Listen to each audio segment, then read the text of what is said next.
This clip was recorded for the UK Wine Show. For more information about the UK Wine Show, you can go to ukwineshow.co.uk. Hi, I'm here with Olivier Normand. How are you, Olivier? Very fine, thank you. Excellent. We're in Burgundy at the moment. We're in Dijon. You're just about to show me around Dijon, so I'm looking forward to that. But you've got an interesting sort of role yourself. What exactly do you do? So the job is quite complete indeed. I would say the main activity is acting as an export department for many small family and quality growers all over in Burgundy. But before that, the big part of my job is also to select and discover the new star in terms of winemaking in Burgundy. Later, we will go and visit a few growers together, and you will have the opportunity to see an old star, to taste and visit an old star, but also a new star. I just discovered a few months ago. He's Parkerized guy is really rising now, and that's also a big part of my job, to discover all these people who produce fantastic wines, who are not known at all because they are just taking care of their production, and they do not know really how to sell it. So they do not know really how to export, they do not know the markets, they do not know the people in the market. So my job then is now to act as an export manager and to find the right guys able to sell the wines to the right market. You say you need to discover people. How many producers are there in Burgundy? Officially, you got in Burgundy more than 4,000 people producing wines every year. All these growers, you got lots of growers who do not bottle the wines, they are just selling in bulk to negotiants or cooperatives. I would say you got more than 2.5 thousand producers to taste. So I will not say I've tasted all of them, not at all, but I've tasted lots of them, and I should admit that you got the star on one side, but it's a very tiny percentage, but you got also a part with bad wines. We should be honest and say that it's old-fashioned and not very well made. So the job is quite important, to find the right people, even if they are not new star, but find the right people having the right product for the right market. Do you go to the big trade shows to see them, or are you more driving up and down the... Both of them. Both of them, yeah. Trade shows, every 2 years we got in Burgundy a famous show like Vinexpo called Les Grands Jours de Bourgogne, and it's a very nice opportunity to taste all the growers per village. I mean, during 1 week, you got in every village different tastings with all the growers, all the producers of each village in Gevrey-Chambertin, Nuit-Saint-Georges, etc., where you can taste and compare, and it's a very good opportunity. And having a first selection after you go, you visit, you discuss. It's very interesting always to visit people, to see how is their setup, if it's clean, not clean, how they're working, new barrels, old barrel. It's very interesting to understand also how it works. Sure. No, that's good. What is the state of play at Burgundy at the moment? Because it suffered a bit under the Napoleon laws, lots of small producers, small chunks of land. How much consolidation is going on at the moment? Is there consolidation? Are you seeing bigger producers coming through? Currently, to be honest, the situation in Burgundy is quite difficult because of the economic situation everywhere. I would say currently the small growers got better business than the big one. Really? Yeah. Why is that? Because they are smaller and they got often more niche market for the part they are selling in bottles. Yep. So they manage to be in better position compared to the big negotiants who are really suffering a lot. When you look at the official figures of Burgundy, they are minus 20-25%. So it's a quite difficult situation, even if we we start to see some green lights in different countries to perhaps not already green, orange. Let's say orange. But it seems that things seems to go better and better.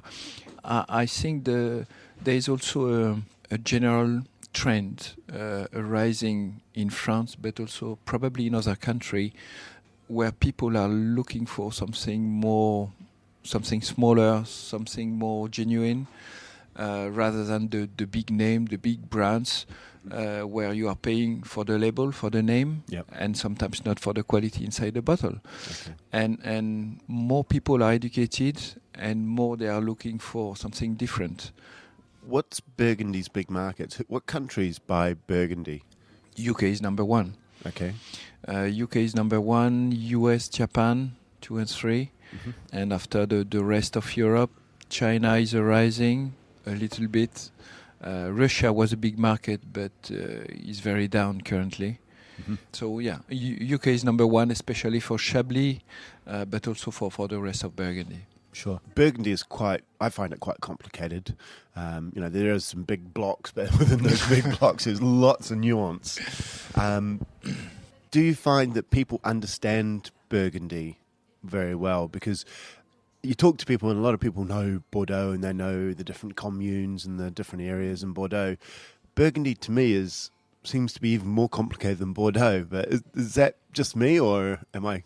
No, I think lots of people are frightened by Burgundy because it seems complicated. I would say Bordeaux got a big advantage because they started to export with the English market long time ago, and it's much better known because of they were open to with the ocean. They were open. It was easy to export.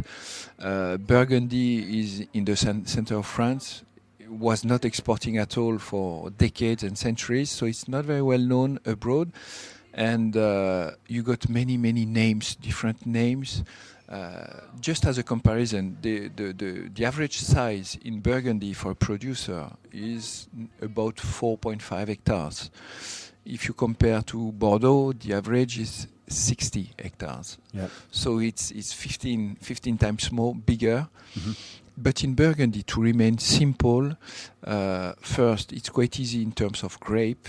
It's Chardonnay for the white and Pinot Noir for the red. And Gamay. And Gamay for the Beaujolais. Aligoté. But Aligoté is 5%, so remain simple.